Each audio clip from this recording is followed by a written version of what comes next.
Hey, how's it going, universe? Welcome to another episode of Zoobox Goes to the Movies. We're back. We took October off, the whole month. I said, fuck it. People don't want to be on this show. I don't want to be on this show with people. Fuck them. No, it just ended up working out that way. And there's plenty of movie material on our YouTube channel. I mean, granted, they're not as awesome as these, but, you know. But people got to have lives, you know. Dan Prophet's got to be a busy person that works for himself like a maniac, you know. Paul's got a family. I don't know what his excuse is, really. He's just a bad person. But I try. But anyways, how you been, buddy? Not too shabby, man. Not too shabby. Just living a good, genteel life. Yeah. So we, to kick everything off, we decided, like, oh, Kubrick Boys reunite. That's we had right. we need to come back to the Kubrick fold. Today we're going to be talking about 1975's Barry Lyndon, kind of the redheaded stepchild, no pun intended, of Kubrick's, right? Like, you don't really hear people talk about Barry Lyndon very often. It's just not something that ever comes up when you say, like, oh, I really like Stanley Kubrick. Oh, you love Barry Lyndon? Not often, at least not in my experience. No, you're absolutely right. And since we started doing these Kubrick reviews, when you started talking about when we're wrapping up Clockwork Orange, I was just like, what the fuck is he talking about? What am I going to do? So I wrote down, like, Barry Lyndon, read it. I'm like, okay. And I just made the note. Yeah. Like, that's your point. Yeah. I mean, I bought it. I bought this Blu-ray. I bought this 10 years ago. Watched it once. It sat on the shelf. I think I just forgot it existed. Because, when I go to Kubrick, I think of 2001, Dr. Strangelove, pretty much like all the movies we've talked about so far. Like, those are the ones that I go to, right? So it was definitely interesting coming back to Barry Lyndon. Paul and I are kind of going to be on even playing field with this one because it's one I've only seen literally twice. The last time I saw it was 10 years ago. So, but we read the book, which is either The Luck of Barry Lyndon or The Memoirs of Barry Lyndon or just Barry Lyndon, depending on which version of it you find. It's written by William Makepeace Thackeray, who's most famous for actually Vanity Fair, which is he's like a social satirist of his era. Wrote a lot of these kind of Victorian era type novels that dealt with, like, upper crust society and the ways people would live their lives like that, So this movie, like I said, directed by Stanley Kubrick, written by Stanley Kubrick. It stars Ryan O'Neal, Marissa Berenson, Patrick McGee, Hardy Kruger, Stephen Burkhoff, Marie Keane, Diana Corner, Ray Melvin, and others. The logline plot synopsis is: an Irish rogue wins the heart of a rich widow and assumes her dead husband's aristocratic position in the 18th century England. Wow. That doesn't tell you anything. No. Or dude tries to bang his cousin, life goes hysterically wrong throughout the process. So yeah, exactly. So actually, before we do that, I know Paul told me specifically what whiskey he wanted me to buy. Holy shit. And I couldn't find it. Oh, that's too bad. So what are you sporting tonight then, good friend? All right. What I got for this podcast, I got Clada. Okay? Now, this actually had pretty good reviews. It was weirdly enough, it was on clearance, but I looked it up online. It usually goes about $40. It came in this nice green bag. Mm-hmm. It's reference to the Clada ring, if you're familiar with that. Yep. I have not tasted it yet, so we'll see. 46%. Yeah. Gotta be careful. Gotta be careful. Any taste notes with it? Or I guess you just want to give it to me raw. You're going to do it live. I'll do it live. I'll do it live. All right. So, yeah, anyways. So, what did you think of the book? Let's talk about the book a little bit to start this off. I expected, me personally, before I let you answer the question I asked you, I personally was expecting something very dry and stuffy, and I was pleasantly surprised, and then I was like, oh, this is dry and stuffy, and then pleasantly surprised again. I kind of had peaks and valleys with the book. The middle of the book was a little rough, because I am so detached from that culture. 100%. And was it the book was like written 150 years before the movie was filmed? 1840s, the 1840s, I believe, and it was actually originally released in like chapters. It came out in like a magazine. and then collected together. Because that was Yeah. kind of his William Makepeace Thackeray's thing. He was kind of like a journalist. And then actually, I read up a little bit about him. He had to, just to support his family, he started writing fiction. Because he was already a writer. He was a poor journalist, and he needed to make more money. So he's like, shit, I'll do these. That's the case with like all these famous works or people that they make all their fame notoriety, and then the estate gets the money like after they die. It's kind of Yeah. kind of sad. Was it like I just found that out about that H.P. Lovecraft because we just finished that HBO show. We talk about that experience like on another time, but I just remember like reading into him a bit as I was watching that series, and it was just the same thing. Like died in poverty, and he was doing like those little Lovecraft like stories through various different comics and all those other press releases. So, yeah, Edgar Allan Poe the same way. Died penniless, drunk in a ditch. Yep. Poe really famous around these parts. That's true. That's right. Deer Park Tavern down the road from me. He cursed that place. Yeah, but no, the book surprisingly is just I really did enjoy it. I'm right there with you around the middle. Kind of like when he goes with the German monks a bit. It's kind of like when I lost me a little bit, but then it starts like picking back up. It really got right into it. The book, like his journey, just starting off and just right into it. I think overall it was fun. I think my favorite part, and experience about the book, just in general, was his narration himself, like just reflecting, and still and completely just off, like still doesn't even get the point. No, there's no like redeeming factor about Redmond Barry. It's a great quality of the book that is that they completely changed tact with in the movie. But the book, he's an unreliable narrator. Like they give you a few cues like early on, like, oh, this guy, you can't believe anything this dude says. Like about how he describes the situations, right? Right. You can't do anything he says, and then he does like.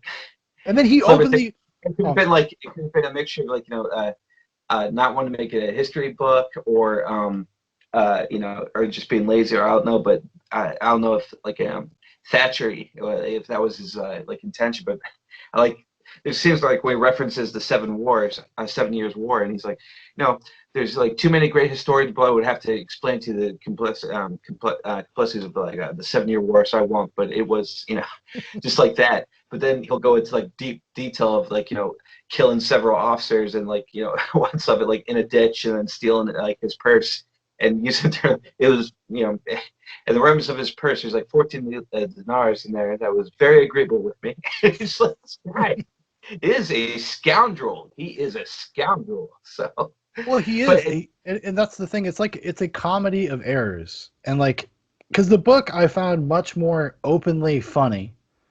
The movie is funny if you're paying attention, because the movie is not like tipping its hat that you're supposed to be laughing. But like the book is much more like overtly comical because of how ridiculous Redmond Barry is, Barry Lyndon. Like he's such a cad, like you said, he's such a scoundrel.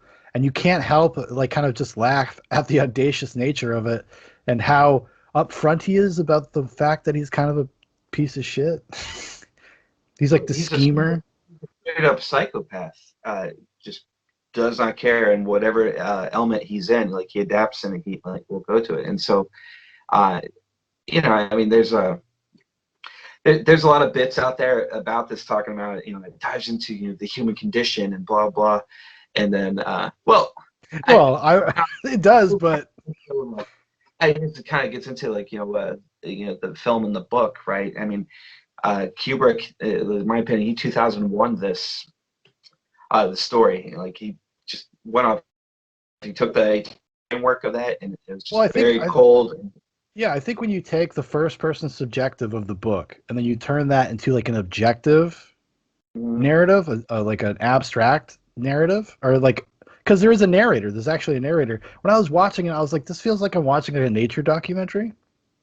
That's literally what I have on here. Because so you're half a viewing ahead of me. So I watched it once for the first time last week, and then I watched about half of it, like again, bits, this week. And the reason why I rewatched it again, because I was just reflecting on it, I was just like, this sounds like some like Nat Geo thing where everything's you have the narrator like coldly talking about the situation, like you are observing like some primitive like creatures out there, and that was kind of like concept, right? Because they're supposed to be high society, everything's I'm a genteel, genteel rights, blah blah, and they just kind of go through. They constantly try to make like barbaric things like a duel or like going to war, marching in there. It's just like slow and monotonous, and then zooming in and out constantly in like all these areas, like they would like zooming in and out on a lion or whatever animal. Yeah. Out in the, so like I definitely got that vibe too, like a Nat Geo. Yeah, because it is like it is something that is about the human condition specifically for these kinds of people. Because I think one of the big themes, and it's more in the movie than it is in the book, but I think it's in the book as well, is this idea of like a repressed emotion. Everything has to be through this veil of bullshit civility that nobody actually believes. Like even when they anger each other, they're like, "You have cheated me, sir. I don't like that." Yeah. And then the guy's just like, "I didn't cheat you. You'll be talking to my lawyer." Like that's like that's as intense as it gets. In a lot of the moments in these people's lives, and it's only these few times. Like even towards the end of the book, what's her name? Who does Barry Lyndon marry? Shit, I'm drawing a blank. What's her name? Mariana Lyndon. Is that Honoria, Lady Lyndon from the second half of the story? I mean, like her fucking kid dies, and she barely fucking moves. Like she's a statue, and that's like how you see everybody. And the time that Barry Lyndon actually acts out, like he lets the facade drop when he attacks young Lord Bullingdon. Everybody turns their back on him because he was too improper. He was rude. Yeah. Yeah. But anyways, we're getting ahead of ourselves there. But yeah, no, I agree with you though. But did you not? Because when you said that about like the human nature thing, do you think that it does speak to some sort of deeper level of human nature, or do you think that's kind of reading too much into it? No, I think he's definitely and just like watching it, I think he's definitely focused us on the theory of like fate and like and probably like with the Nietzsche's recurrence thing. I think there's a little bit of that in there too. Like we're going to be where we're going to be. Barry Redmond Barry's dad died in a duel, and then his fate ended up being like through a duel. Good luck got him where he needed to be, and then it also took everything away, and it's going to continue to happen. Yeah. So there's definitely, I think it definitely focuses you on that aspect. Where I think, because like when I say like the 2001 did, Arthur's 2001 novel, like you knew where it was going with it. There's a lot more detail, and it was about basically like being abducted and the end of that. But he just kind of took that framework and just kind of put you in started with like some concepts, some ideas, and then you just with that accompanied with like all the the visuals throughout that experience, like you're left focusing on those things that are just subtly in your face, and you reflect on it, then you think it's blatantly in your face, but not in the moment as you're watching. I think with like Barry Lyndon, you're kind of looking into those the concept of fate in a very cold, stoic manner, and like you're so like consumed with like the aesthetics of everything. Yeah. So like there's so many good stills. But I think that speaks to the notion that like it is about appearances. Like even in the design of the movie, the meticulous design of the cinematography. Like because he's some of those shots are direct recreations of 18th century paintings.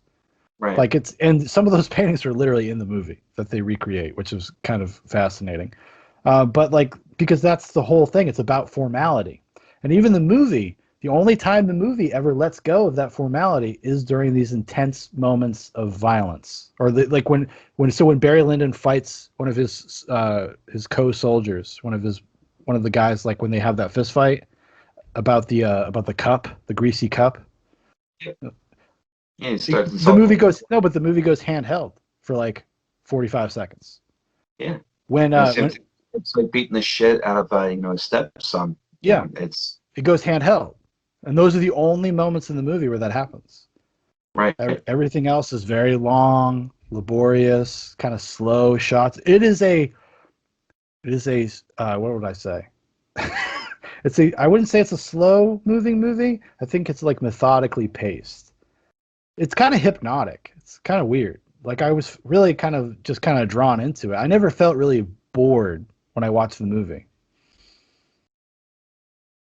Did you ever feel like start checking the You didn't feel bored, and but it just like a lot of things, right? Too. It's I don't want to say it's like a mood piece, but you have to want to watch that. So. Yes, 100%. 100. If you're not like in the frame of mind of what you're about to see, like because when we watch it, we're watching with intention, the intention to talk about it. So maybe we're going to invest a little bit more. We're going to talk about it. We read the book, so we're going to get a little bit more out of it. You're kind of intellectually cycling through things. You popped it in just based off the name. It's one of the Kubrick films, and then No, I think I totally fell asleep when I was like 23 watching Lyndon. I was probably like, oh yeah, I'm a serious cinephile, sitting here on my couch alone at 2 a.m. and I guarantee you I fell asleep at some point.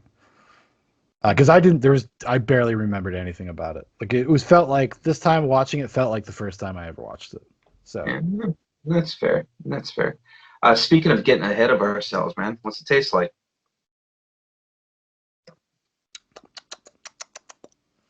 It's kind of got like a caramelly flavor to it. Okay. Reminds me a little bit of like a Bushmills flavor. Very smooth though. Has a little bit too strong of like a alcohol or ethanol like aftertaste. It lingers for a little bit too long. I detect notes of bullshit. Let me see. What does it say? No, they just talking about the fucking clattering. That's what you give to your husband when you get married. Give them clotterings. Irish gays, that's what they do. They give their husband clotterings. Oh man, I'm drinking the Quiet Man. See, I think that's at the other liquor store. I think I have seen that before. So this one is, it's the second one I'm going through this month. The second one, the second jug of the Quiet Man. Ironically enough, it makes you not quiet. Shit. No, well, what would a genteel man of my stature drink? And I was just like, Quiet Man. Don't disrupt the atmosphere. We stay alive. So I thought about this. I was like, let's get this. And then I thought we were going to do this a couple weeks ago, and then things happened. And so then I finished it. And so I'm like, well, I got to get it again because this happened to me with the Mormon juice, the High West double rye. Yeah. Where I got it for the Texan talk and sharing. I'm like, shit, it's gone. I told him to get it, so I had to go get it again. So that's what happened here. So, but it's a solid bottle. It's a solid bottle. So I went on a Scotch kick for most of the month and just kind of switched back over to. Yeah, you got me into Scotch a little bit. I did not drink Scotch forever. I was mostly like bourbon or like Jameson. That's kind of like as crazy as I got. But lately, since we've been doing this together, I have definitely gotten more adventurous. And I will say this is not bad. It's not bad. If you are a fan of like Two Gingers, Bushmills, that strain of Irish whiskey, this is a little bit harsher. So obviously it's a little darker. If you ever seen Two Gingers, it looks like somebody peed in somebody that was like fairly well hydrated peed in a bottle. But I guess it's a little lighter than Jameson. Your urine does not suggest that you're hydrated. Two Gingers is like. Well, no, what I'm saying is somebody. Listen, an Irish person peed in that bottle. You're not going to convince me otherwise. I've said it. I've decreed it. It's funny. I was actually, because we have a bunch of like makeup because it's Halloween in the house. Yeah. I almost put white makeup all over my face and give myself a dot and put lipstick on. But say la vie. Next time, that I had to do. I had to hold down the fort. Produce an episode of regular Zoo Box. No time for fun and games. But anyways, so going back, what did you think of Barry Lyndon? Yeah, we didn't even say. Like, how did you generally feel about the movie?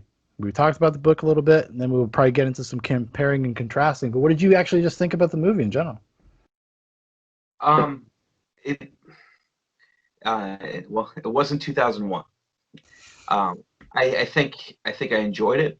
I think I really appreciated, the standard things that we've come to appreciate with Kubrick in general, the great amount of detail and things like that. I think overall it was solid. I think it was like a beautiful film, like to watch.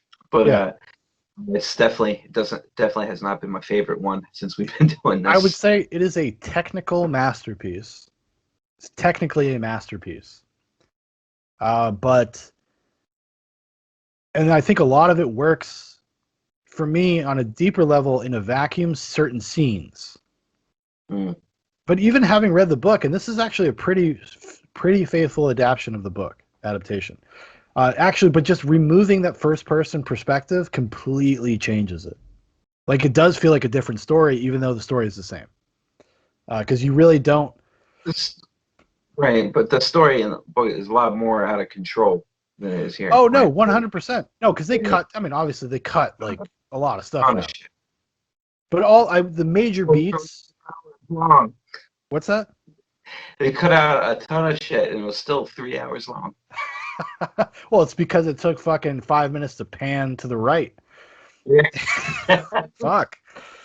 I mean, I think all of that stuff is intentional, like the slow panning, because I actually watched a little bit I cheated a little bit. I watched a deconstruction video of like the visual deconstruction of Barry Lyndon, because Barry Lyndon was kind of a forgotten Kubrick movie for a while, in the sense that it just didn't immediately occur to people to talk about Barry Lyndon when they talked about Kubrick, like we had said earlier. But it has been kind of critically reassessed in the past 5 or 6 years. So now there's like a lot of like people our age, movie nerds, that are kind of finding it, deconstructing it, kind of really appreciating it for the technical side of things. Well, I was thinking, like, what else was coming out in 1975?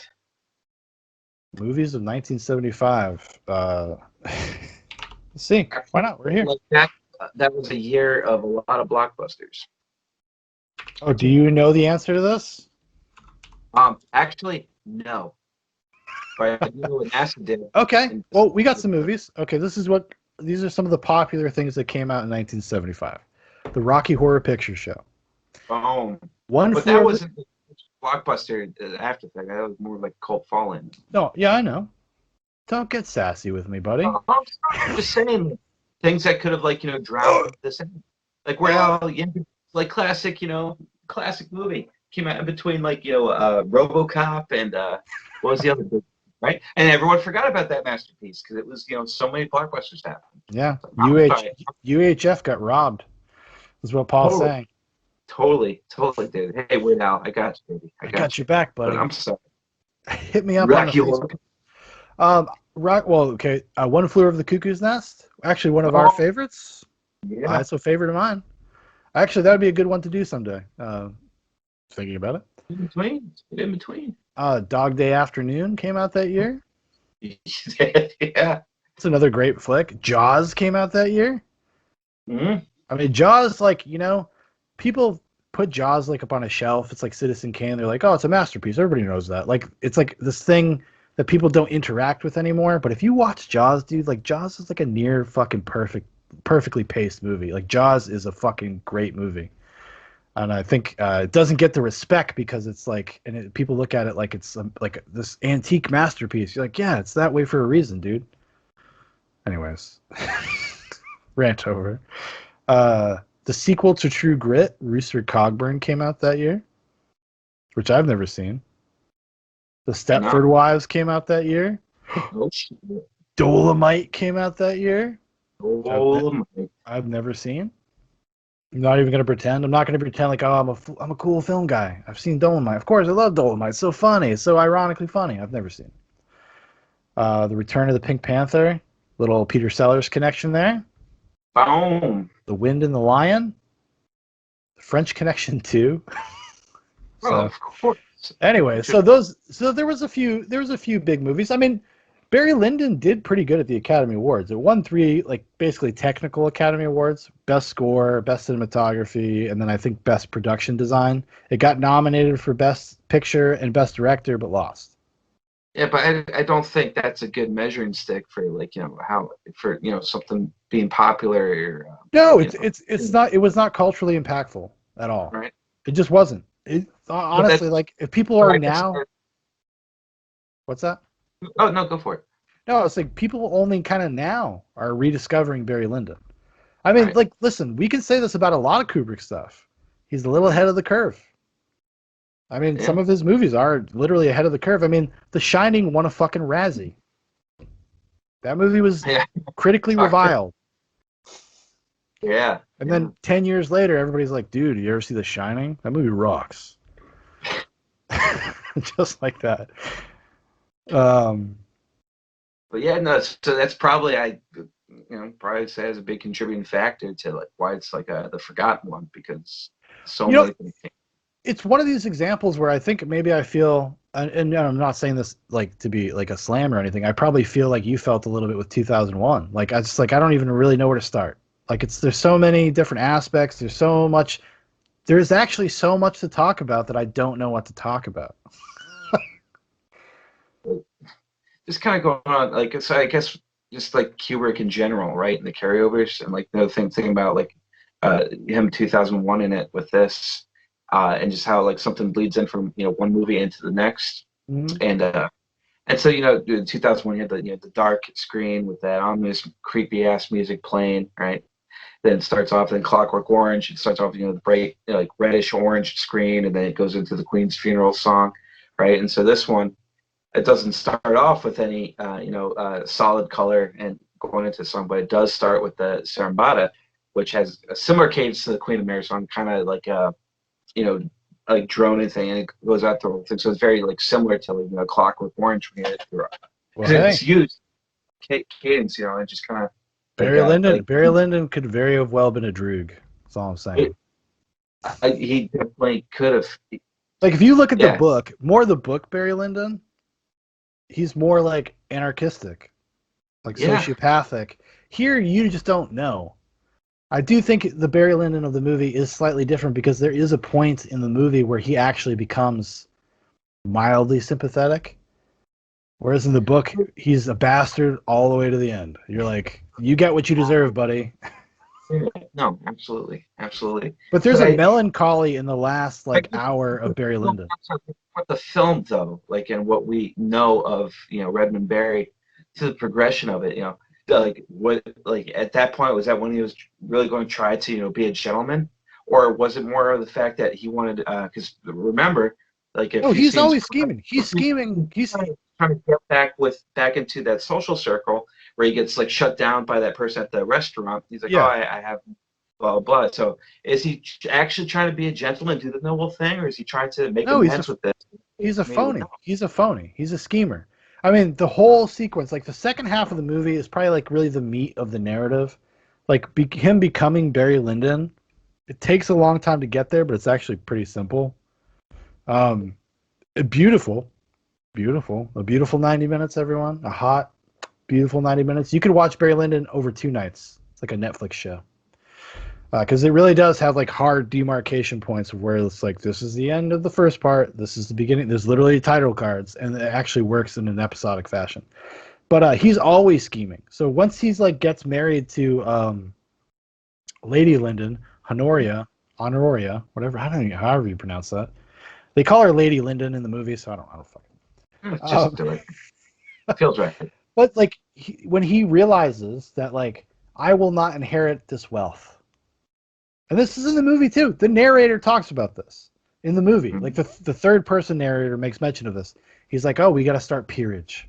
I got to spend all this fucking money and basically get property and artwork and all this stuff because if she dies, I won't have anything if I don't actually own these things." You know what I'm saying? Yeah. Like, Yeah. so he does that. He totally does that in the movie. So what motivates him wanting to get back into polite society after he has that public fight with Lord Bullingdon?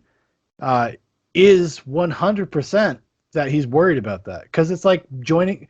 Somebody described it. I read something and it was like somebody described it as like he's kind of made like a devil's bargain with the mafia almost, but they're like the polite society mafia.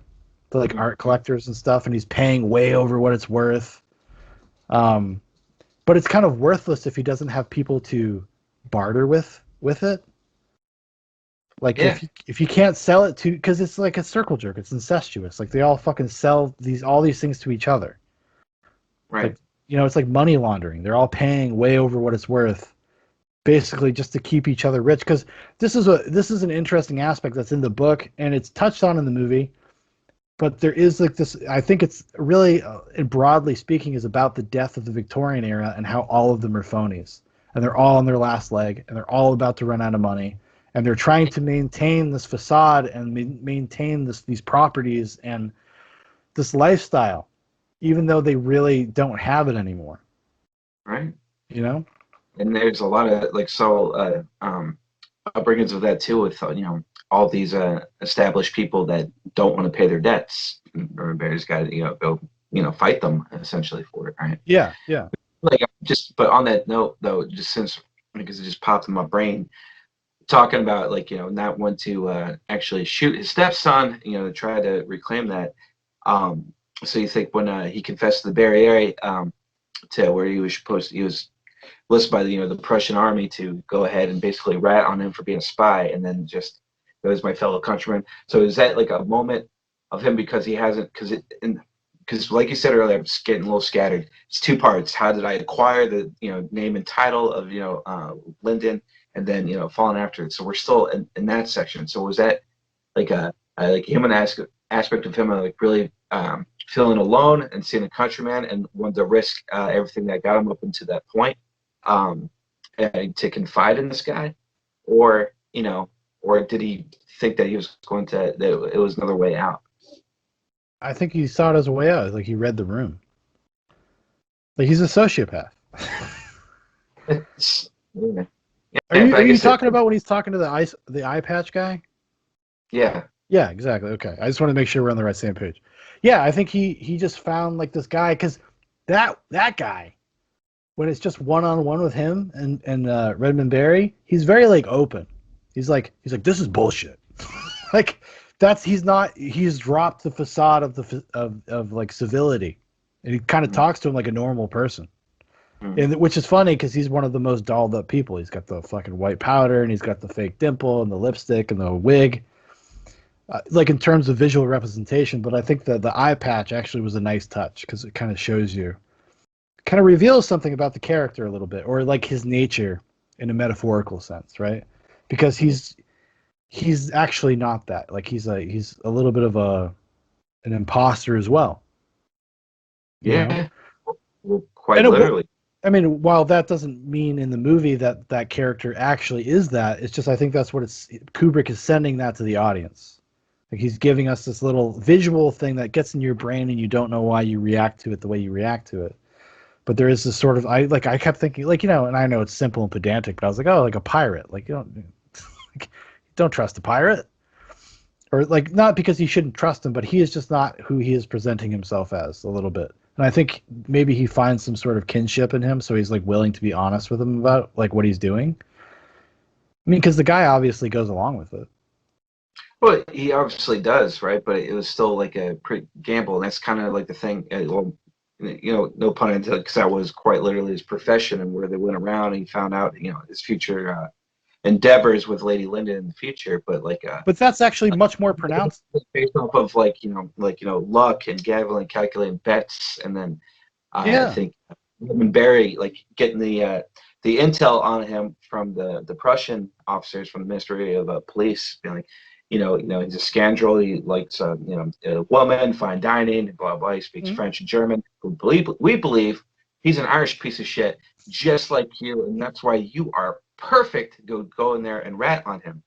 And so he's just reading the room and just like really trusting this intel from the Prussians, and be like, well, I know they're good because they called me out my bullshit. And in the book, how he gets discovered by the Prussian officers is hilarious as he's talking about it, and he still, in reflection, still doesn't really talk about how dumb he was. But, yeah, but he's like, oh, well, they caught me, and so they're probably onto him. So this probably is his whole thing, and he's just probably thinking like, man, this is me in the future, and maybe we'll get some, you know.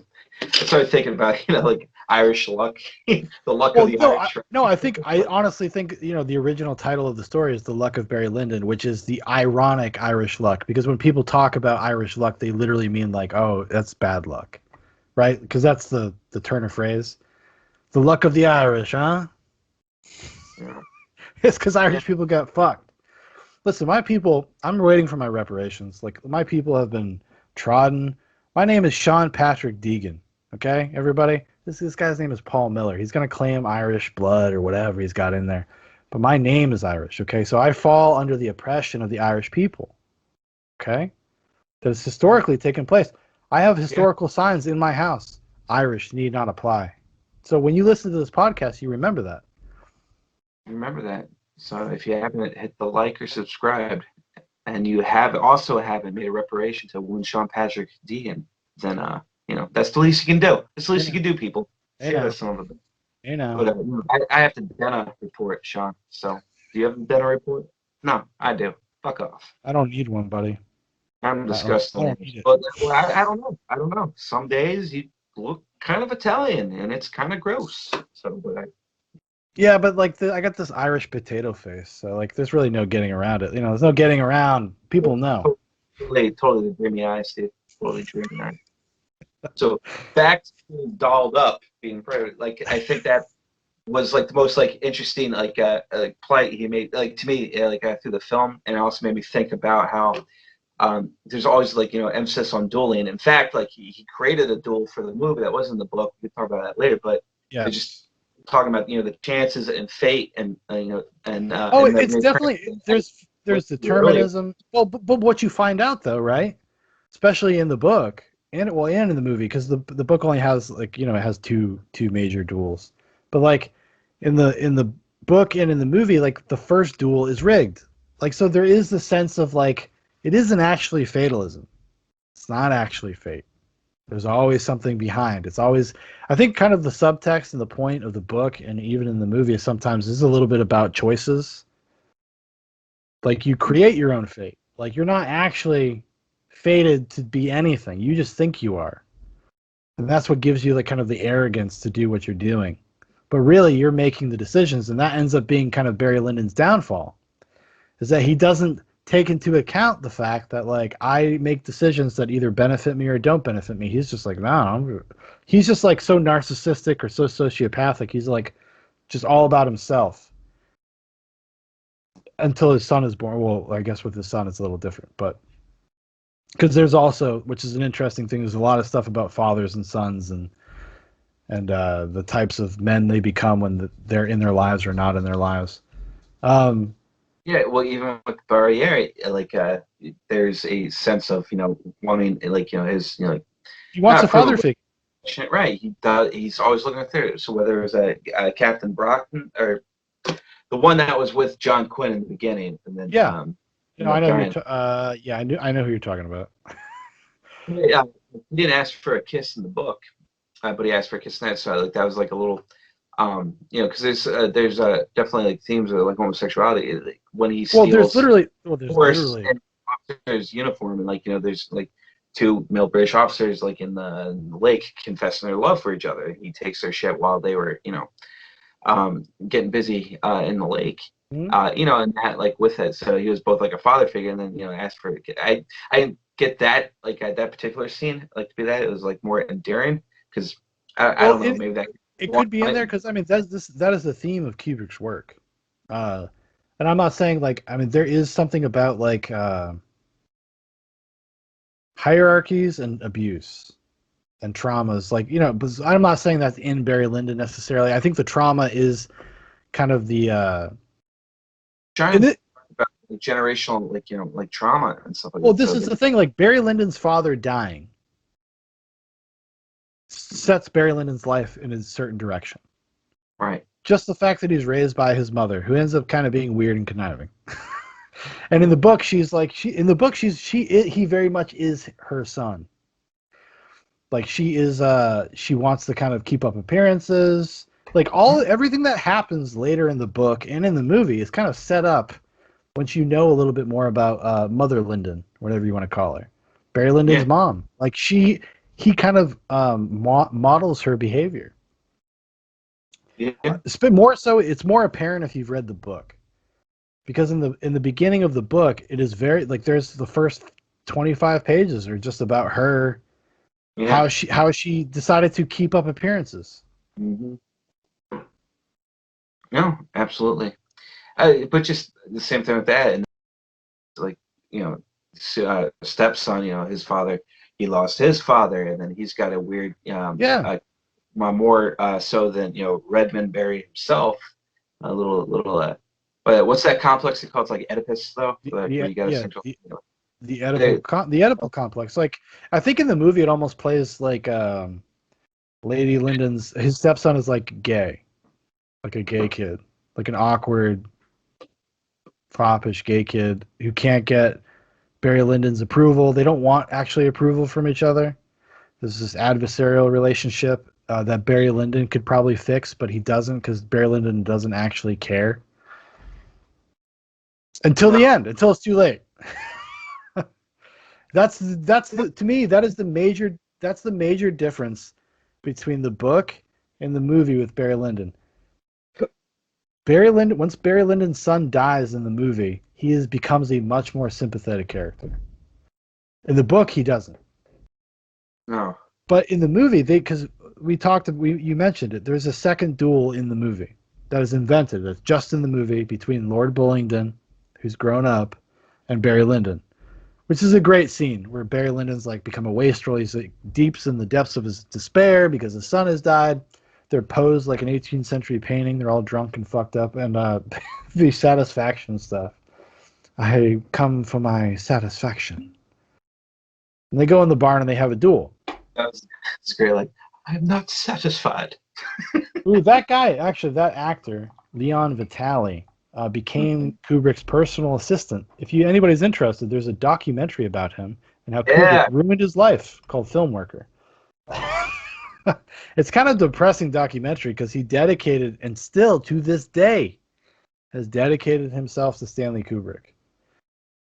It's like obsessive. Like he stopped being an actor to just work for Stanley Kubrick behind the scenes. Yeah. Well, there's a 39-minute long video on Amazon Prime called Fanboy, where a guy just really wants to work with Sam Raimi. I forgot to text you Is that. it really? Oh wow, I gotta check that out. Yeah, Well, Leon yeah. Vitali did it for real, Paul. He did it for like 20 South years. kid that works at a film store goes on a quest to meet Sam Raimi. It's That 39 minutes long. I sounds like haven't watched it. that sounds like serial killer material. That sounds like. Yeah, Sam Raimi's in it. He's in it. I mean, he's definitely in it. But that seemed totally made up for that, and it just kind of expected because like what in the book, he goes off to fight war in America, right? Yeah, And then Redmond Barry just like wants him. He's like, oh, hopefully that little fucker dies. Like exactly.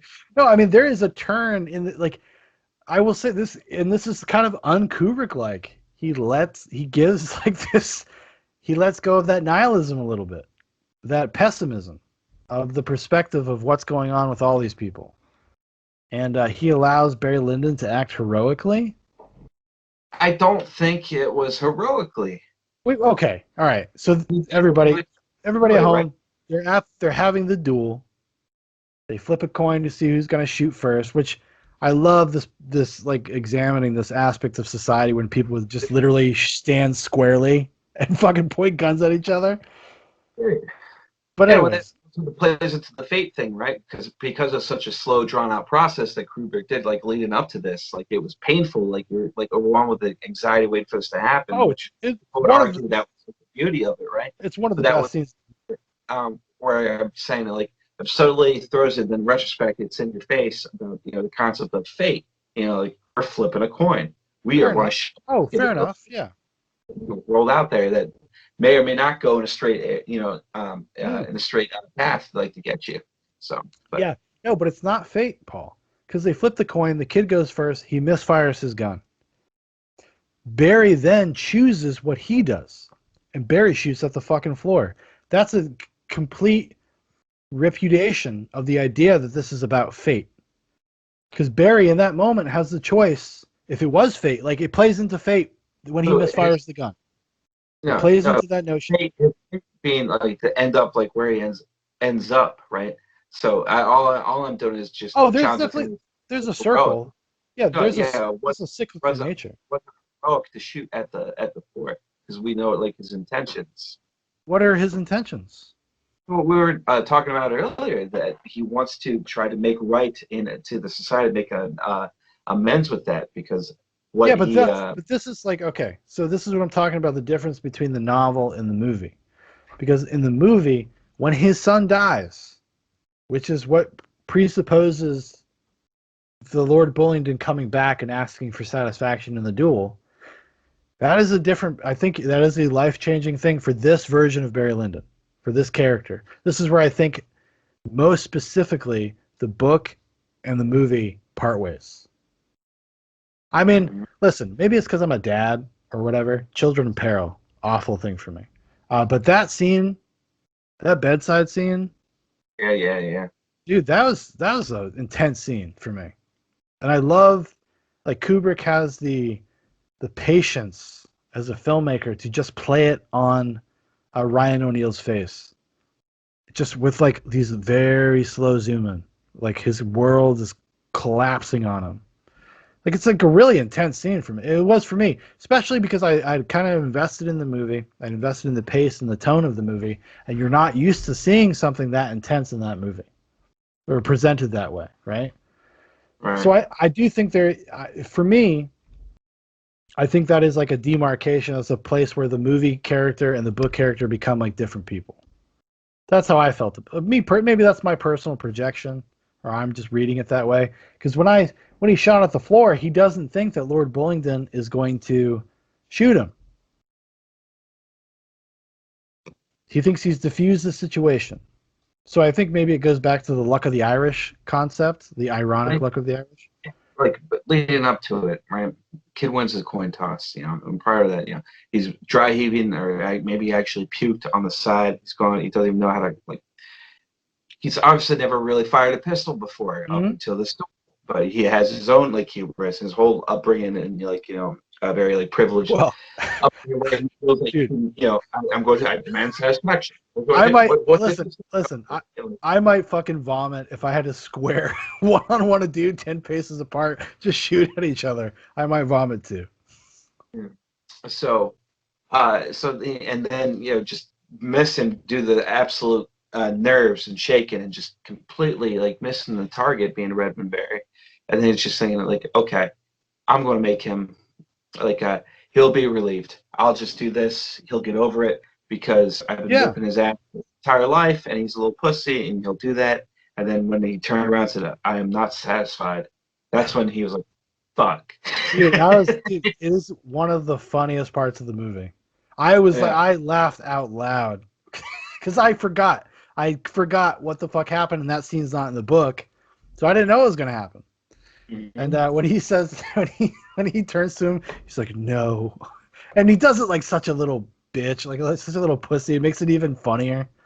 Like he's so ill-equipped for the situation he's in, and he got like a chance and fucked it up, and then was given kind of mercy, and then still just like this like entitled asshole, because he's not that much better than Redmond Barry, asshole. Granted, not saying he was treated well, so maybe that's Barry Lyndon's fault, because he wasn't a good father to him, and this is what happens when you don't have good fathers, everybody.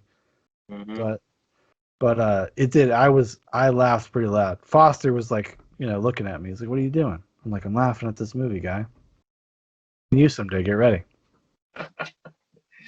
Yeah, but how about when he shoots somebody, you just see it in his face, overwhelmed with, "Oh, I did it! I did the thing! I did it!" Yeah. He's like, "Oh, Daddy, ah!" I got you. Maybe he gave him basically a pension to get out and never return, because he did that shot and let him finally, get his revenge. I don't know.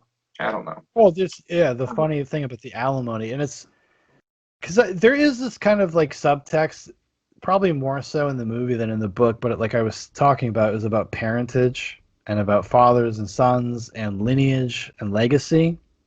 Mm-hmm. Because like at the end of the movie, one of the final shots of the movie is somebody signing an alimony check to Barry Lyndon. Mm-hmm. And when she does that, Marissa Berenson, who was just actually she was a model. That's what she doesn't have she barely talks in the movie, but she's very haunting, very effective.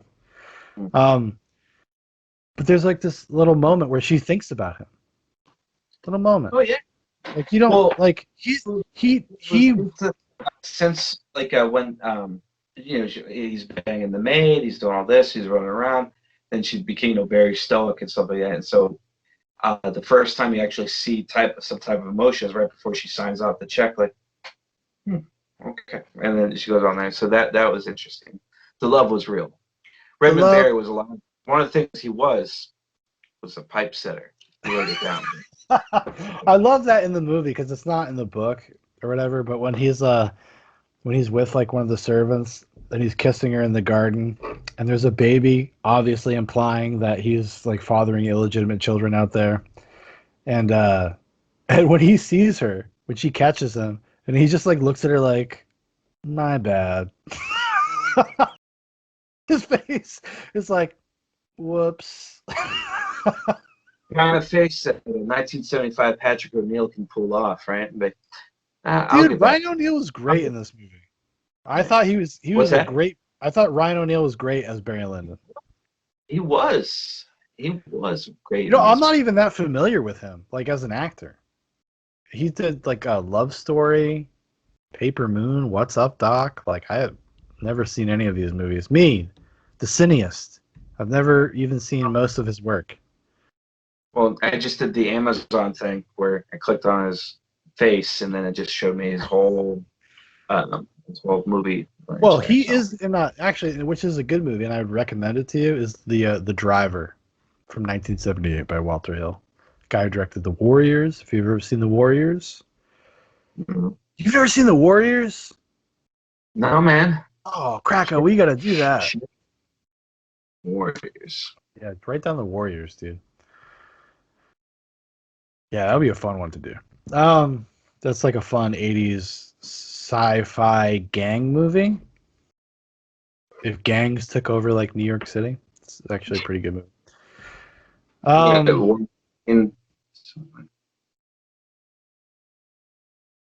I'm sorry. No, you're good. You're good. This is good stuff. Actually, we're gonna let's pause for a second here. In early December, do you want to watch Citizen Kane and then watch David Fincher's new movie, Mank, about the making of Citizen Kane? That will be on Netflix on December 4th. Yeah. Yes, I do. Okay. Yes, I do. I need somebody to ride with me hard. I'll buy you a copy if you don't have it. Oh, you still got my old DVD? Yeah. Yeah. Booyakasha. Oh yeah, I got that. I got the.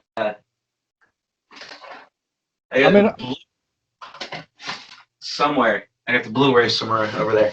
Okay, because I was gonna say it would be kind of disgusting to watch it on DVD in 2020, but I'll allow it. But because that movie is beautiful. But like that's gonna be a great episode. Everybody look forward. Sean, it's up there for posterity. I can't have a bookshelf just filled with books like a fucking loser. Well, dude, people will think you're a classy person. Like people will not know that I bought that when I was 18 and gave it to you. Like they won't know that. They just think you're cultured. They're like, holy shit, this guy must have got this when he was a teenager. Look at this fucking guy. He's got a DVD of fucking Citizen Kane. This guy's serious business. Yeah. About it. I know about it. I am about it. That sounds great, though. Yeah, I'm totally down for that. Yeah, because I just watched most of it again recently. Did you really? Yeah, it was just on TV. I was going through like Hulu. I was spoiler alert, everybody. I fucking love Citizen Kane. But Citizen, like, that movie was like 100 years ahead of its time. Every time I watch that movie, I just get wrapped up in it. I don't know. I think it's so well made. Save it for December, Sean. I will. I'll Save it save for it. I'll save it. But that's a little preview for you. So you got The Warriors, maybe. You got Citizen Kane and Mank, the new Fincher flick. Come yeah. on. Come on, everybody. Come on. Like, subscribe. Fanboy about Orson Welles. Oh man. Dude, I could talk about Orson Welles for literally 10 hours. I mean, we could just go through his filmography. What do you got? What are you doing right now? Let's go. No, I'm just joking. Well, dude, I have an entire bottle still, almost an entire bottle now. Quiet No, man. Listen. maybe you know what we'll do? We'll do a little like a dad night. We'll do like an impromptu live stream, and we'll literally just talk about Orson Welles movies. Like, so next year, at some point, let's watch as many Orson Welles movies as we can, and then just have a night where we go for like 5 hours and get as drunk as possible. Housing it. Just get fucking hammered talking about Orson Welles, and then by the end, we'll be like just like Orson Welles at the end of his life, recording pee commercials, and he can't remember the words. Oh, fucking grapes! Like he did a wine commercial in France. Have you ever seen that? Have you ever seen the outtakes of that? No, we watched. There's something we watched years ago about like everything he like did or like and I remember seeing a clip. I remember seeing a clip of that. Yeah, he's just like hammered in France, trying to make a commercial about like a cheap wine. Yeah. Is and every take's like, oh, fucking grapes. And he's so it's like sad, but it's also very on brand for him. But anyways, back to the master. Actually, I looked up what Orson Welles said about Stanley Kubrick, because Orson Welles very outspoken about his contemporaries, very outspoken. And at this time, Lolita was about to come out, so he hadn't even really started like what we know as Kubrick, right? No Dr. Strangelove, no 2001. When he makes these comments, and he's like that guy. I'm not paraphrasing here. He's like, that guy is a master. He just hasn't made his masterpiece. He's like, you can just tell. Because somebody was arguing with him. He's like, yeah, but isn't The Killing, which is one of Kubrick's first features, is The Killing. Well, his second feature. And he's like, isn't it kind of like a rip-off of this other movie, this other like French movie, this European heist movie? He's like, yeah, it is, but The Killing's the better version of it. So what are you going to do? Yeah, and that was what he said in like 1958 or whatever. He was just like, yeah, because there are books and books and books, and I own several of them myself that are just like interviews with Orson Welles. He'd like to get drunk and have lunch with people, and he would just talk to you. Pretty much anybody that would buy Orson Welles lunch and give him a couple of bottles of wine, he'd talk to you. Yeah. So there's a lot of that material out there, and he talked about all of his contemporaries, probably for worse, because sometimes you'd be like, I don't like that guy. He's not good. He's a charlatan. He's a fucking bum. But I would love to hear like what Orson Welles thought about like Dr. Strangelove or 2001, or I don't think he ever commented on Kubrick after that. But I imagine Orson Welles probably, because Orson Welles is like a pioneer in the same way Stanley Kubrick is a pioneer. He changed the language. I mean, these guys nobody before them did what they did. You know what I mean? Like, even when it comes to, like, Barry Lyndon. Orson Welles? No, Citizen Kane is what, like 1938? Mm-hmm. Is that what it is? Huge Citizen Kane fan over here. 1941. Apologies, everyone. But yeah, like these guys are pioneers. These guys are trailblazers. Like nobody did the things that they did with the medium before they did it. So it's cool to see like him recognize that even at such a young age, when like Kubrick's like making a kind of a cheapy heist movie in The Killing, which is a good movie, but it's not like what he did after that.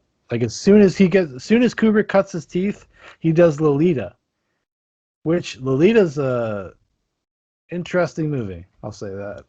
It's an interesting movie. Yeah, I know you struggled through the book, and then.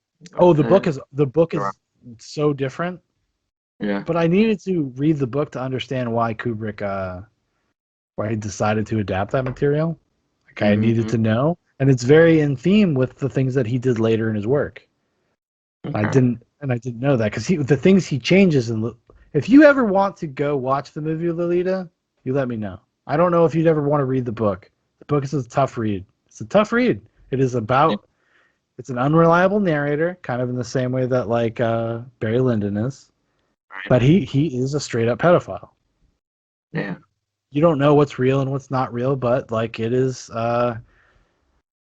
it's not like tasteless, but it is gratuitous at points. And that made me like, I was like, I don't want to fucking read this. I don't want to read this anymore. I felt bad as a human, like my soul hurt. I was like, I don't want to read this. I don't want to read somebody rationalize to me why they want to fuck a 12-year-old. Like, I think I'll pass. I'll pass. The movie, though, I mean, we could still talk. The book versus the movie. So do you think? Because I take the book. The book was a wild ride. The book was an adventure ride, and you really get the opportunity to hate Redmond Barry a lot more than you do in the film. But it's really entertaining. I mean, minus like some of the like the slow parts. But I mean, come on, everybody. Not every book is going to be like a page turner. The book feels much more like, in a weird way, like an adventure novel. Right. It was like swashbuckling shit. Right. It was like an Irish epic, and then like in Kubrick, and it was just a Kubrick story, but with the framework, a high level framework from the work of Barry Lyndon. So, well, this is the thing. Like, I don't like Barry Lyndon. I feel like when I watched the movie this time, right? Because I watched it once, and then I watched like particular scenes over for this. I took a bunch of notes, which I haven't even looked at. But like, I felt like really under-equipped to really discuss it because I was like, there's obviously things here I am not taking in on my first viewing. Like, clearly. Like, I pulled so much out of the other things that I've seen a billion times.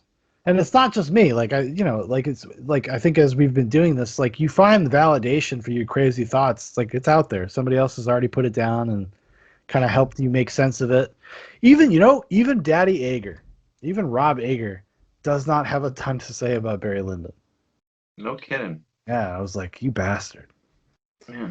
About the crazy thoughts, right? Because we usually do like a bit about Kubrickisms, things like that.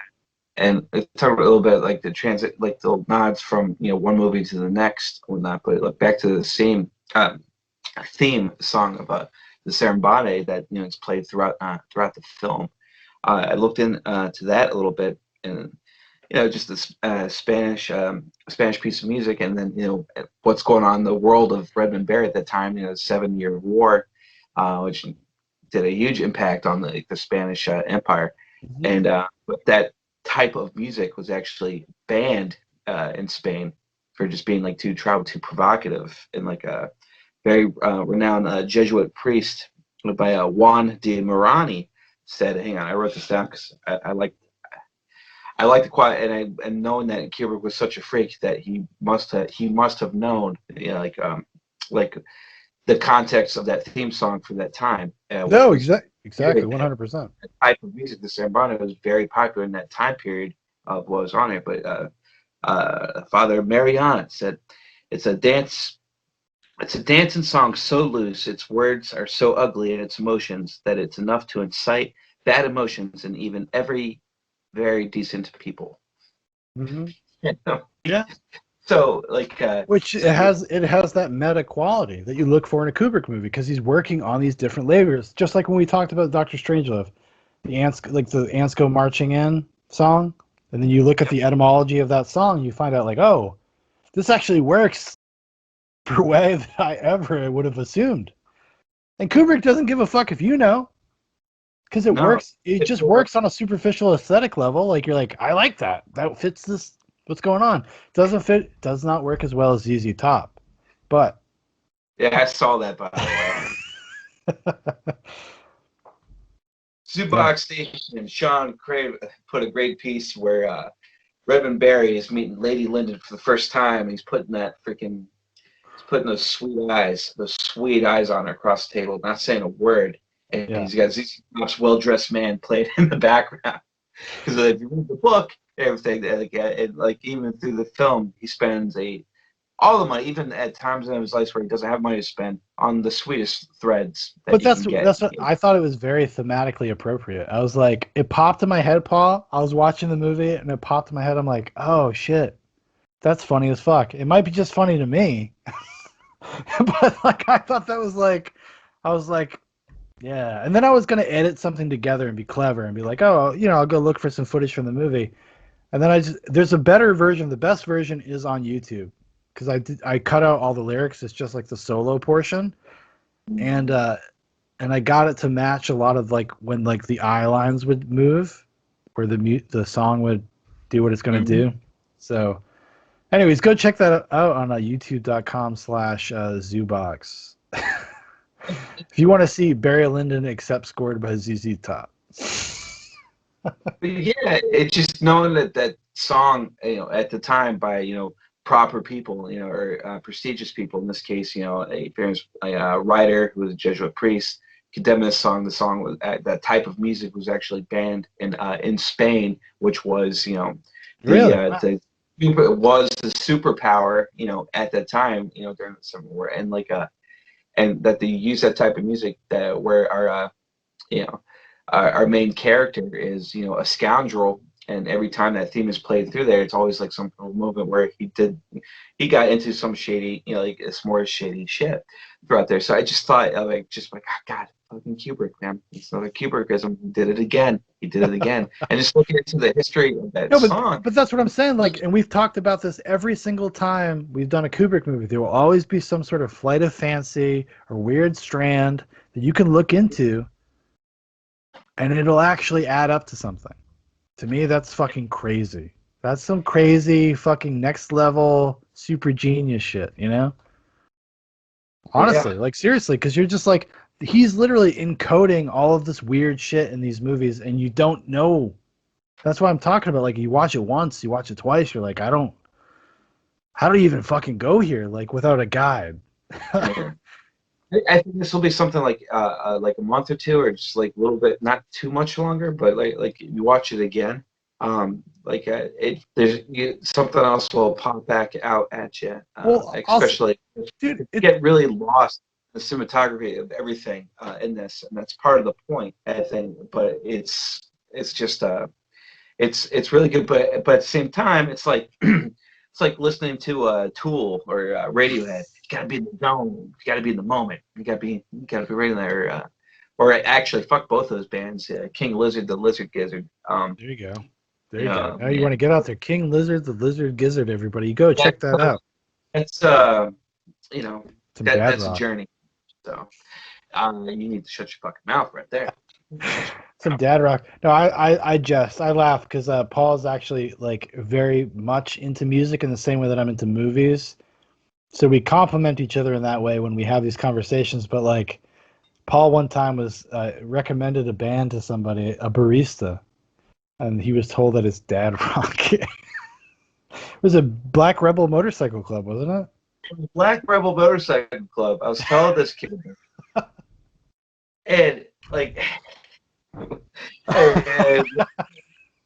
yeah, bro, it's just a bit dad rock, man. Little dad rock for me. What an asshole. You're a dad rock though, but like everyone thinks like it's just the guy wearing a goddamn fish t-shirt. Like, yeah, go. Holy shit! I know, especially if you're wearing a fish t-shirt. Like, you have no business talking about dad rock. That's like that. You know what a fish t-shirt is? That's deadbeat. That's deadbeat dad rock. That's what a fucking fish t-shirt is. But to his credit, he probably didn't even know it was a band. It was probably time. He's probably just some nice Christian boy who thought he was wearing.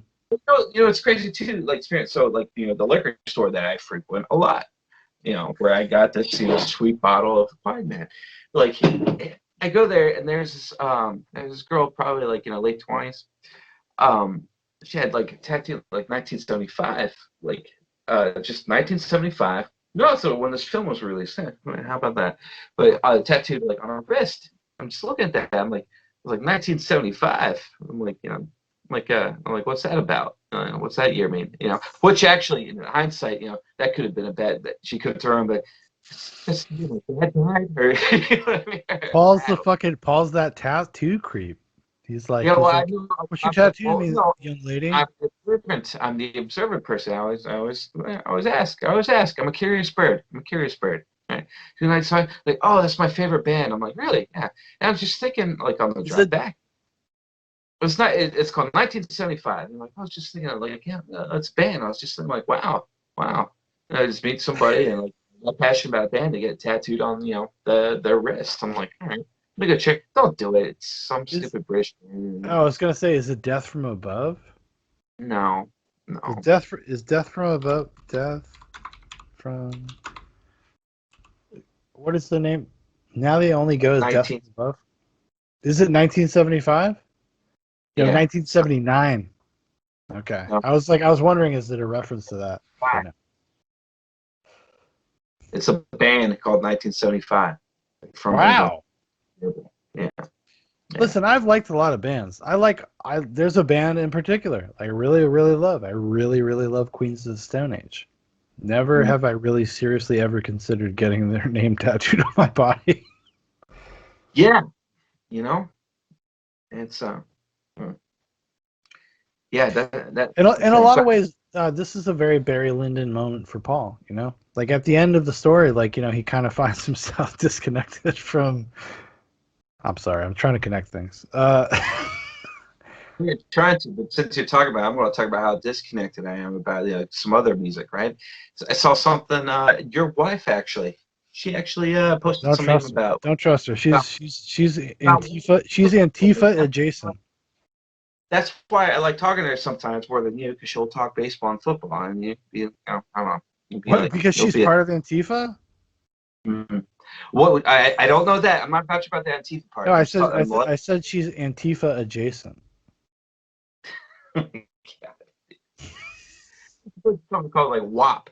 I'm like, what the hell is all this WAP? And then I started seeing on Twitter. I'm like, what the fuck is this WAP thing? Then I got to find out that it's some there's this like rapper or whatever named Cardi B, Cardi and then I B. had to Google like, okay, well, WAP. All right, what was it? Wet ass pussy. I'm like, all right, great, wow. So I just it was my old band moment of the week, of the month, really. I'm just looking at like, what the fuck is?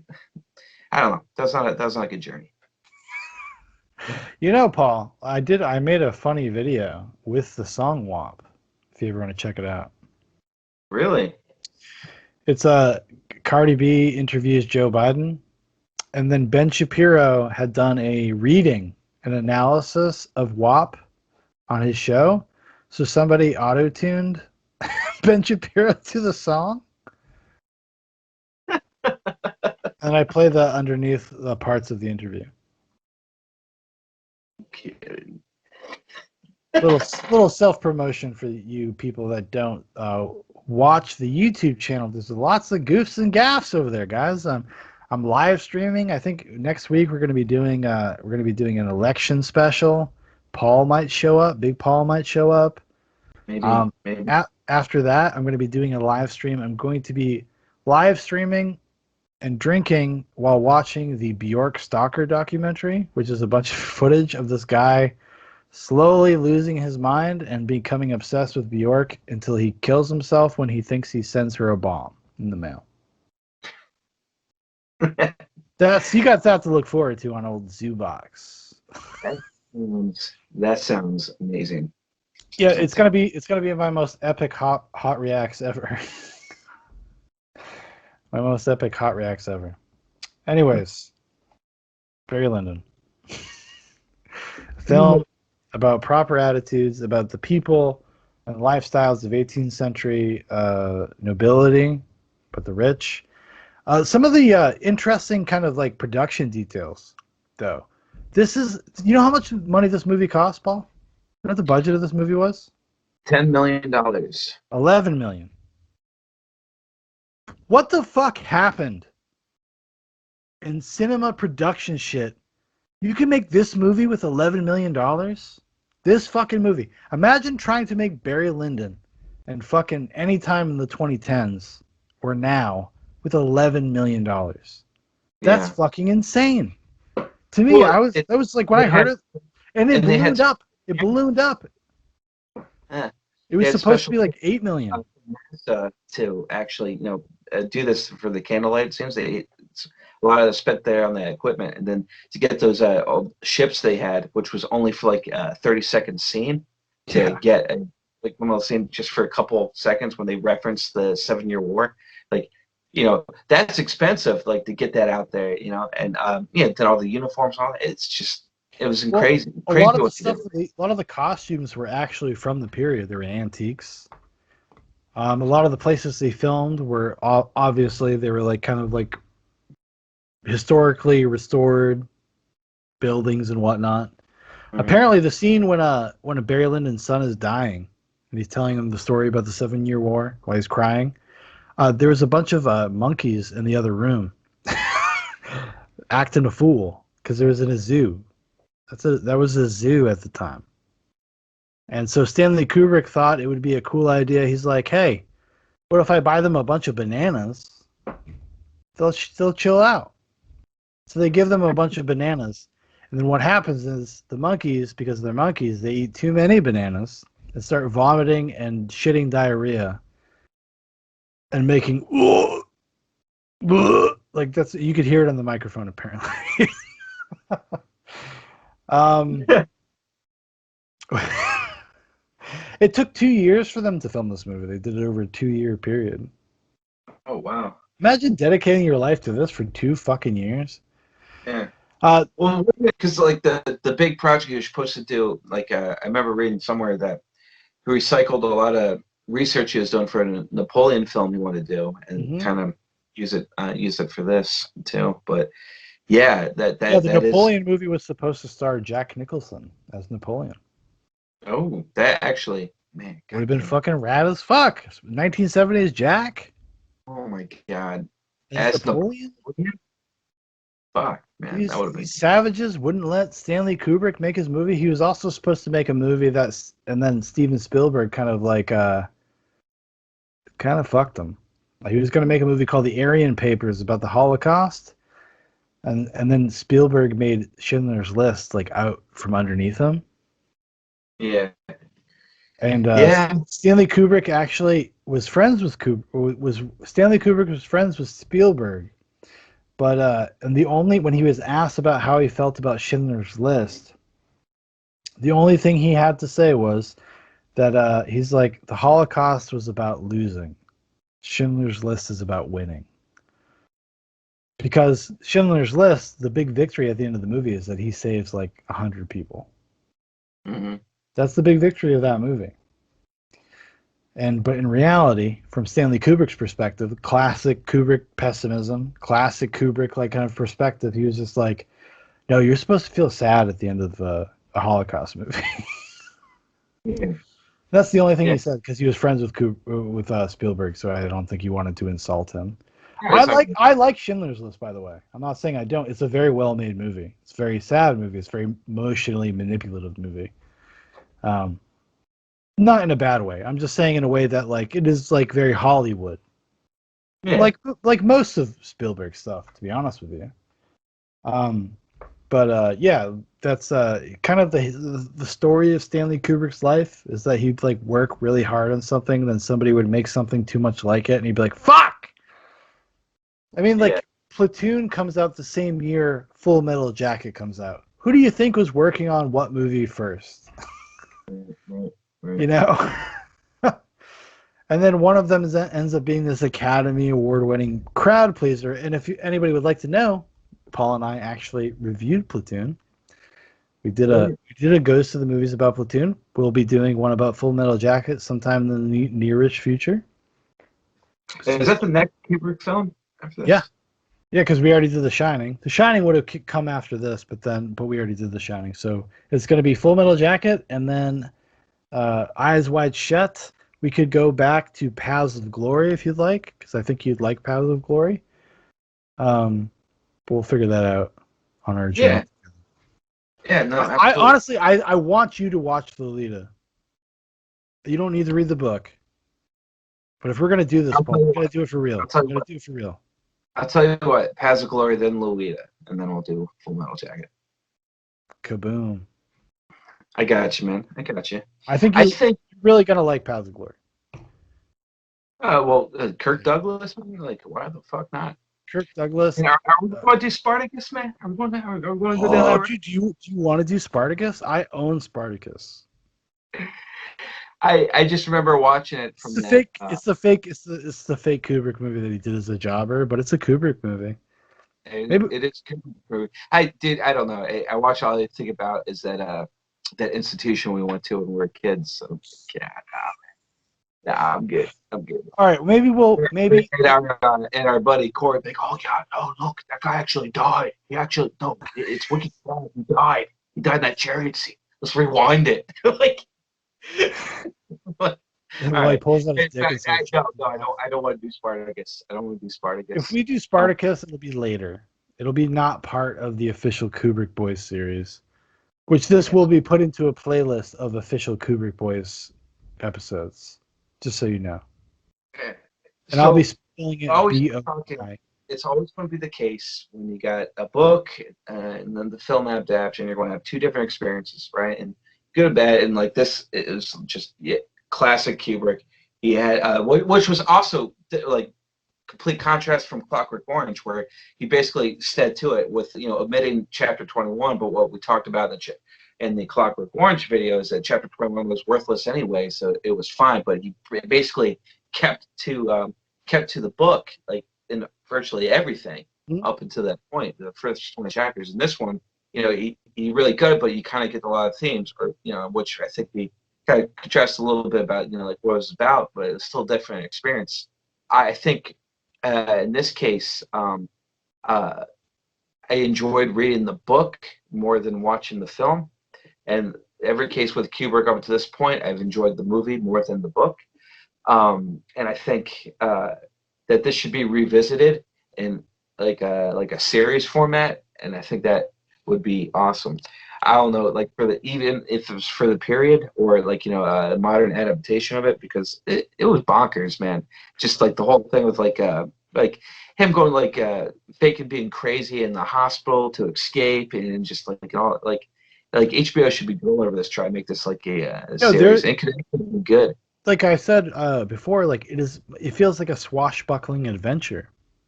The book does, right? The movie is like distills the principles of the book. So the book has a message. It wants to send people a subtext. And the movie's like, well, let's just deal with the subtext. Because it is a pretty, like, I think it hits the major beats of the story in terms of like what you need to understand the story. I do think it is similar enough where I did feel like it felt of the spirit of the novel. Mm-hmm. I felt it was of the spirit of the novel, but I thought the most interesting thing to me is where he chooses to focus his attention, Kubrick. Yeah. And I think that like he found a humanity in Barry Lyndon, Redmond Barry, whatever you want to call him, that is not in the book. He's a much more of a caricature in the book. He is a piece of satire in himself. And then when you learn a little bit about the author, William Makepeace Thackeray, you find out that's kind of what he did. He skewered people like he wanted to skewer that lifestyle. So he uses Redmond Barry / Barry Lyndon as an avatar to skewer that lifestyle, to kind of expose it a little bit. So he's a satirist. That's where you got to start. He's a satirist.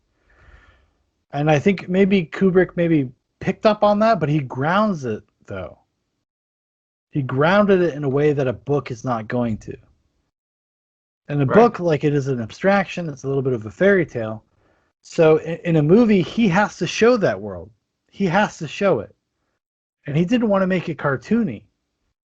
So what he did was he grounded it in a lot of like reality, historical context, in the way that the book doesn't.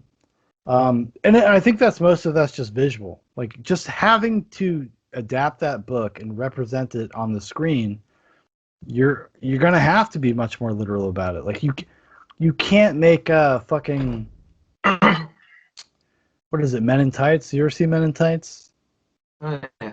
Robin Hood Men in Tights. You ever see that movie? Yeah.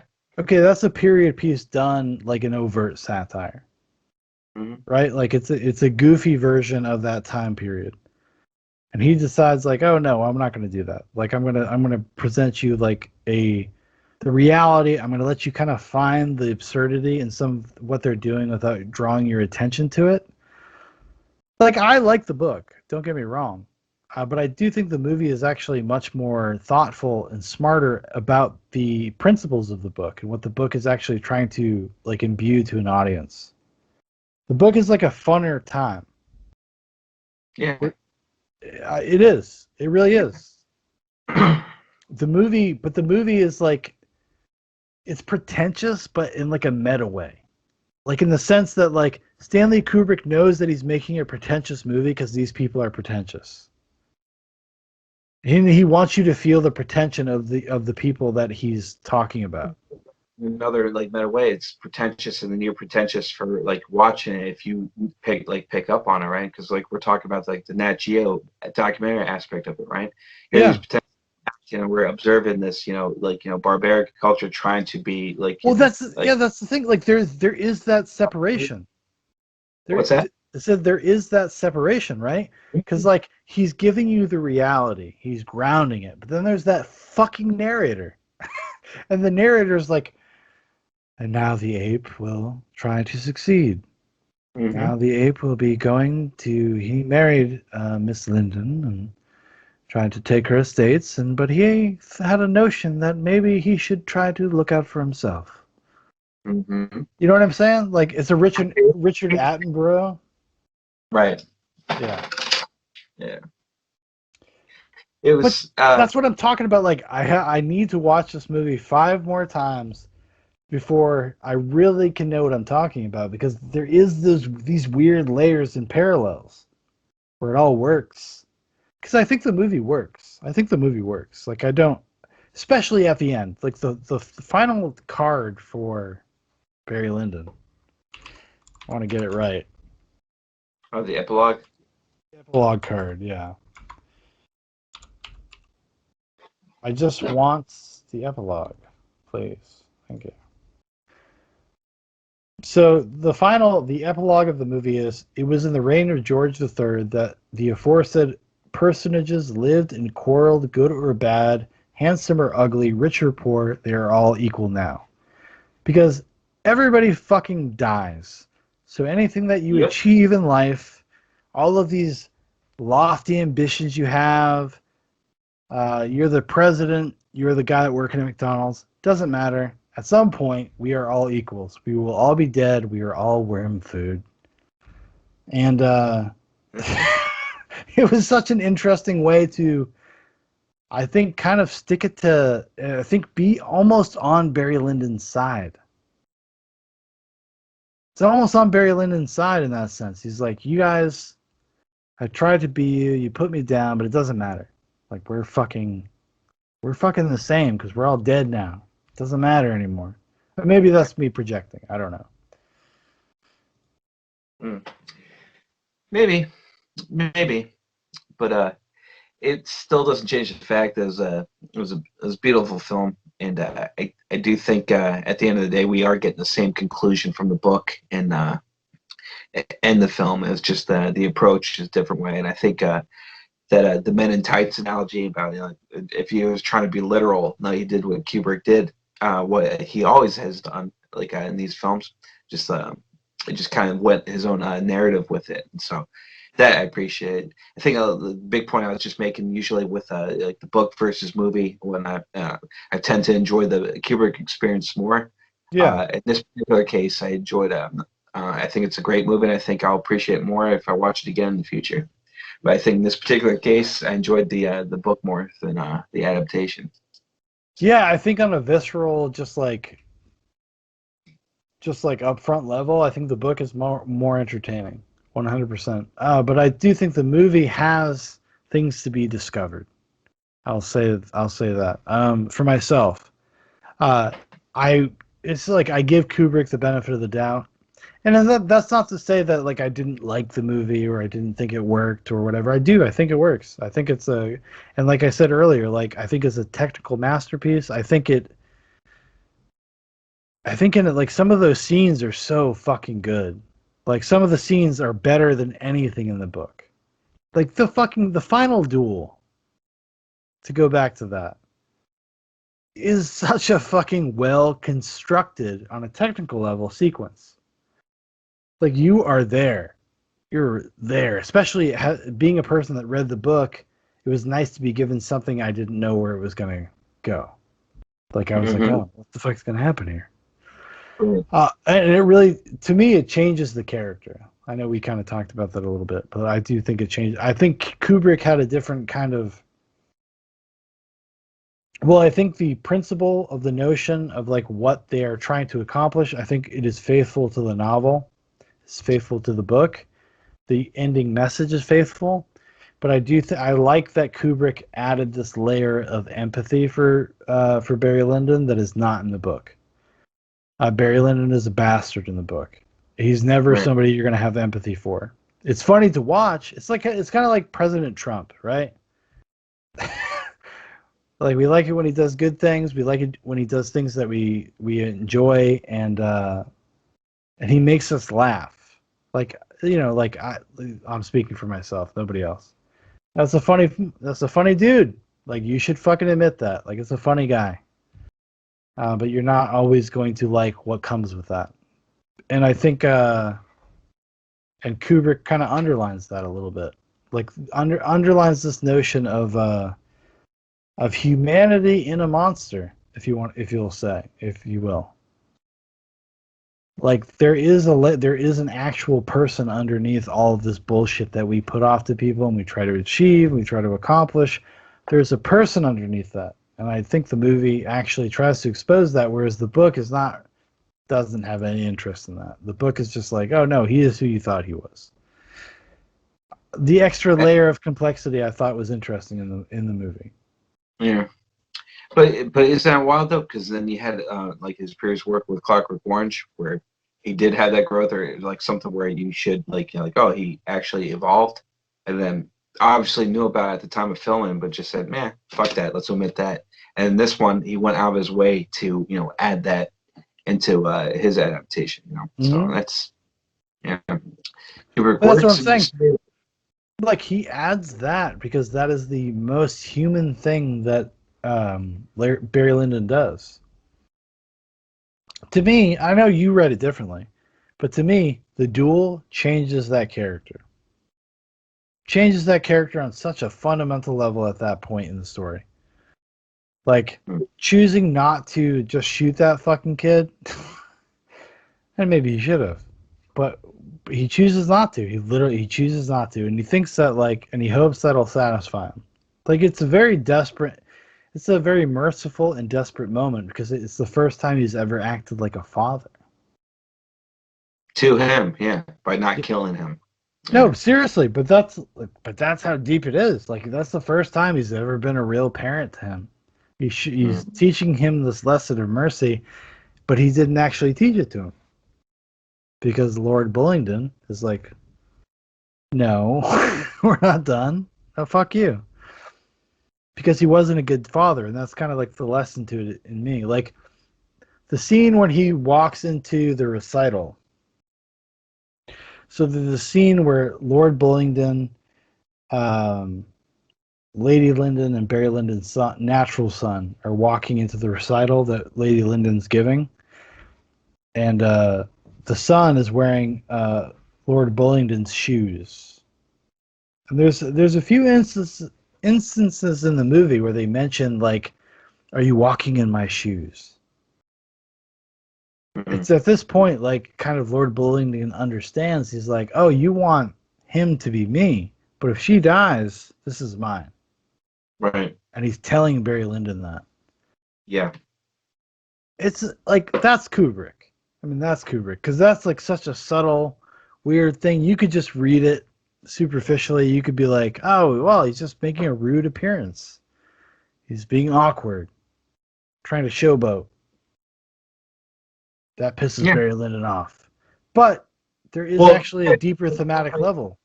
Brooks, excuse me. How you invoke such a violent reaction to that?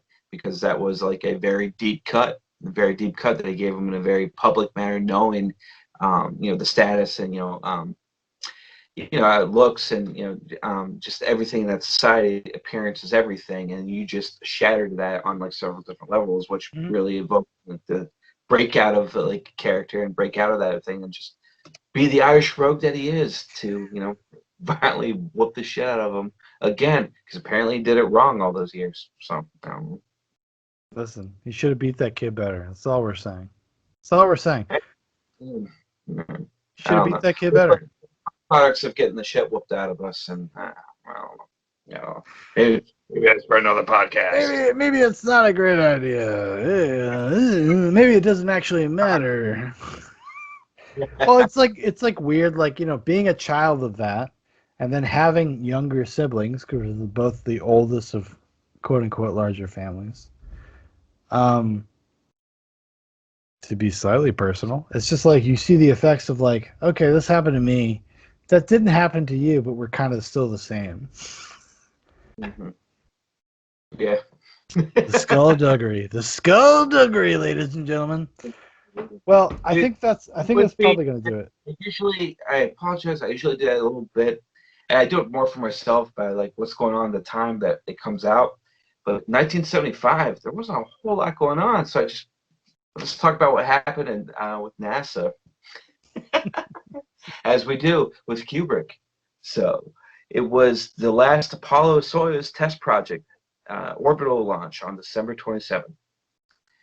Failed product, but we got a lot of great pictures of Mars from that. So Oh, did we though? I always talk about NASA. Did we though? Mars doesn't exist, Paul. Shit. I don't know. I'm sure there's a Reddit page that says that. I have no idea.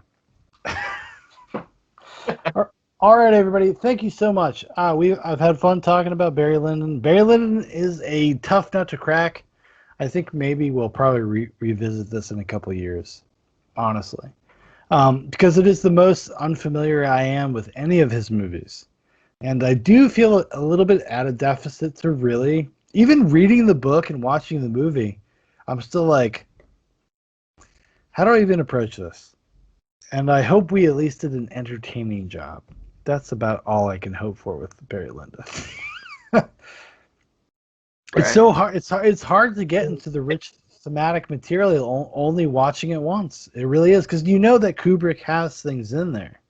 He has it in there. Like it's in there. So rich with all the paintings on the wall too. I'm sure somebody did heavy lifting out there somewhere about it. No, but like some of those paintings are literally they are shots in the movie.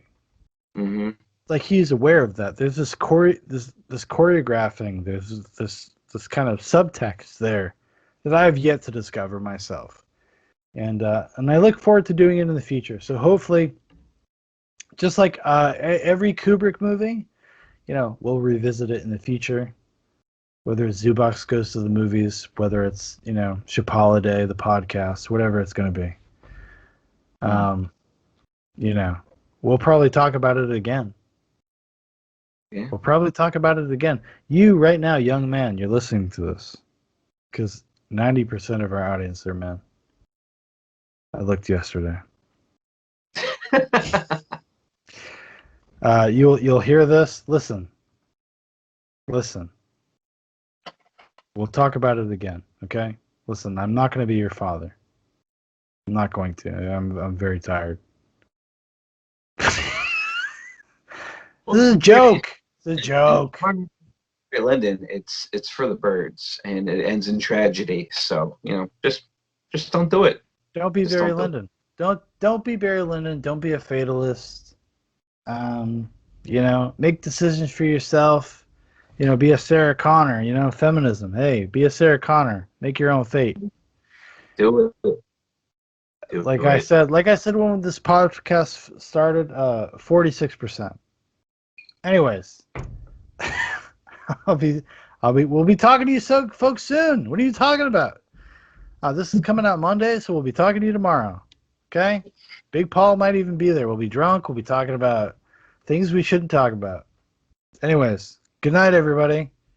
Have a safe Christmas. Have a safe Easter. Have the best time ever. I love you. You gonna top that, asshole? Oh no, because this shit's getting deleted. So. You think so? Well, I must suffer, dude. I like it. Yeah,